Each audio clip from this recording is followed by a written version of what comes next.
This is the kind of thing the press does, right? Whether it's the Washington Post or Fox News or CNN or MSNBC, you start a news cycle that starts to call into question the ethics. No, that's why. 38-year-old former DJ from Malta, over $1 million. What's Donald Trump done for you? You paying less for eggs? Your taxes gone down? The most intentionally. What the president says.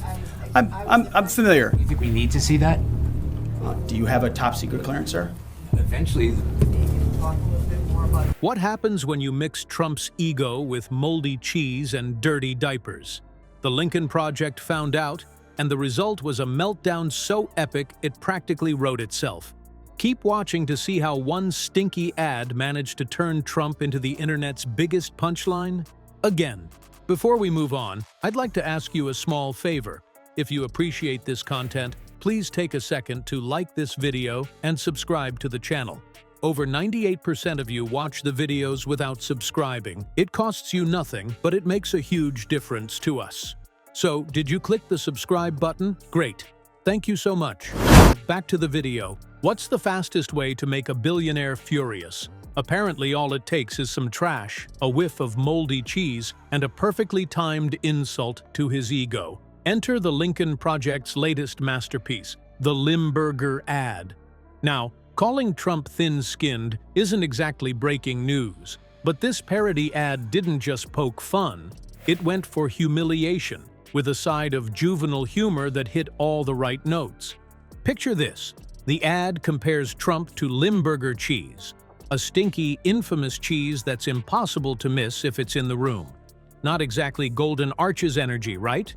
But it didn't stop there. The visuals piled on with scenes of overflowing trash bags, dirty diapers, you name it. Imagine the smuggest man alive being dragged through imagery more fitting for, well, a garbage dump. And that's exactly what struck a nerve. Trump's whole image rests on a gold-plated throne of perfection, from his skyscrapers to those glossy, self-loving photos. Suddenly, seeing his name alongside dumpsters and smelly cheese turned the laughter dial way up. Donald Trump's chief of staff, Susie Wiles, over $4.5 million. Stephen Miller, that angry little guy his own family attacks. This is the kind of thing the press does, right? Whether it's the Washington Post or Fox News or CNN or MSNBC, you start a news cycle that starts to call into question the ethics. No, that's why. It happens in countries like Russia, Iran, and China. And the best part? None of this was accidental.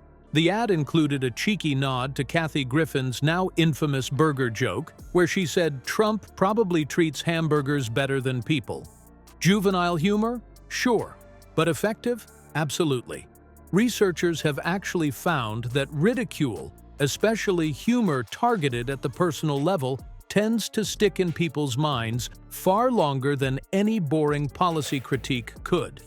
For someone like Trump, whose public persona rises and falls on appearance and bravado, a personal jab hits harder than any political debate point. The Lincoln Project knew exactly what they were doing. Humor like this wasn't just designed to get some laughs and call it a day, it was engineered to provoke. They bet on Trump taking the bait, and oh boy, did he bite. By the time the ad went viral, the internet had a free-for-all at Trump's expense. Memes, hashtags, the works. The once untouchable image of Trump was dragged to the brink. But this was only the beginning. You won't believe how Trump's meltdown turned the Lincoln Project's cheesy joke into one of the smartest political plays of the year. Trump's reaction to the Lincoln Project's Limburger ad wasn't shocking. It was exactly what they wanted. As expected, he took to Truth Social with an all-caps rant, calling the group sick and accusing them of being out of money. Classic Trump, right? But here's where it gets interesting. Instead of burying the ad and moving on, he handed it free publicity by basically screaming, "Look at what upset me." In doing so, he took a cheesy parody and made it a viral spectacle, all by himself. Once Trump's meltdown hit the internet, the wildfire began.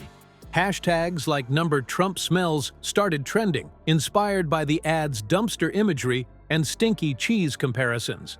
The memes came rolling in, like one comparing Trump's spray tan to cheddar Or another photoshopping his face onto a literal trash heap. Reddit and Twitter users, always eager for a roast, took this and ran with it. The original ad might have been humorous enough, but Trump's tantrum gave it legs, amplifying the joke across platforms and giving his critics more ammunition than ever. Now, why does this keep happening? Experts point to one glaring weakness: Trump's ego. It's no secret. 38-year-old former DJ from Malta. Over $1 million. What's Donald Trump done for you? You paying less for eggs? Your taxes gone down? I see is to establish a firm front. And the more resolute the front, the more effective it will be. I want to emphasize that the damage... Hundreds of thousands. Trump's former golf caddy, Dan Scavino, over $2 million. Sergio Gore. The man thrives on praise and loses it when mocked. His reaction to ridicule is so predictable that it's basically a playbook for critics like the Lincoln Project. Research shows that personal attacks, especially those laced with humor, hit public figures harder than debates over policy or governance. This isn't about being right or wrong. It's about making someone a punchline. Trump couldn't ignore it, and that's exactly what they counted on. The most intentionally. What the president says. I'm familiar. You think we need to see that? Do you have a top secret clearance, sir? Eventually, The inner circle of the dictator get very rich, while the rest of the country struggles. Now it's happening in America. The report which I gave to you is based on preliminary reports received shortly after the completion of operations. I'll take your questions and endeavor to answer them. Yes.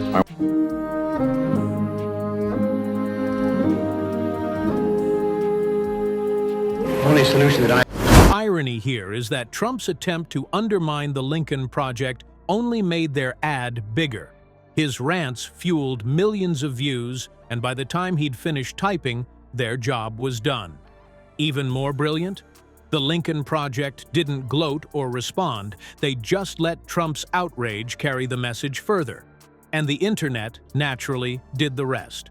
Which raises the question, is trolling Trump the most effective political strategy of our time, or are we all just caught in the circus? The Limburger ad wasn't just a jab at Trump's personality, it was a masterclass in using humor as a weapon.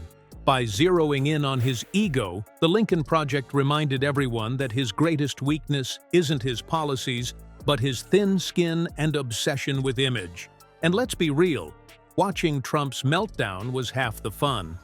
So here's the question. In today's polarized world, is mockery the ultimate political tool? Forget debates. Maybe all it takes is a meme and a joke that lands perfectly. One thing's for sure, Trump turned a single ad into a viral sensation, and the internet hasn't stopped laughing.